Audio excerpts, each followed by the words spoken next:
नाजरीन, बेबी बाजी की नेक्स्ट एपिसोड में आप देखेंगे कि ये वालिदैन ही होते हैं कि जो अपने बच्चों को जोड़े रखते हैं और उन्हें जुदा नहीं होने देते। लेकिन वालिदैन के चले जाने के बाद बहन भाइयों को जुदा होने में देर नहीं लगती। कुछ ऐसा ही ड्रामा सीरियल बेबी बाजी में भी हुआ। जैसे ही सिद्दीकी साहिब इस दुनिया से चले गए तो फौरन ही वासिफ ने भी अलग होने का फैसला कर लिया और उनके घर का बंटवारा भी हो ही गया। लेकिन इसका फर्क किस पर पड़ा? बेबी बाजी पर। बेबी बाजी जो कि बहुत बेबसी में बैठी हैं और इस घर से नहीं जाना चाहती, लेकिन उन्हें तो अब इस घर से जाना ही पड़ेगा क्योंकि घर तो सेल हो चुका है ना।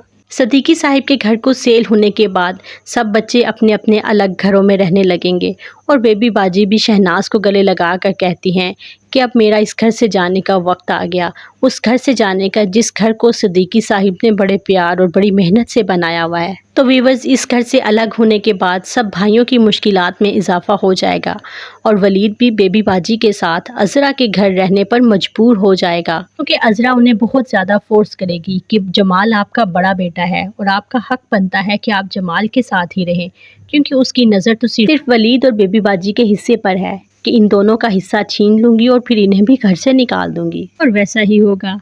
जैसे ही बेबी बाजी का हिस्सा वो ले लेगी उसके बाद उन्हें तंग करना शुरू कर देगी और उनके साथ बदतमीज़ी करने लगेगी ताकि बेबी बाजी खुद ही इस घर को छोड़कर चली जाए और उसका नाम भी ना आए। जबकि वलीद को भी इस बात का अंदाज़ा हो जाएगा कि अज़रा भाभी अब नहीं चाहती कि हम उसके साथ रहें, लिहाजा वलीद भी ये सोचेगा कि अब उसको भी कुछ करना पड़ेगा, उसे भी अपने पाँव पर खड़ा होना पड़ेगा ताकि वो अपनी बाप की बात का मान रख सके।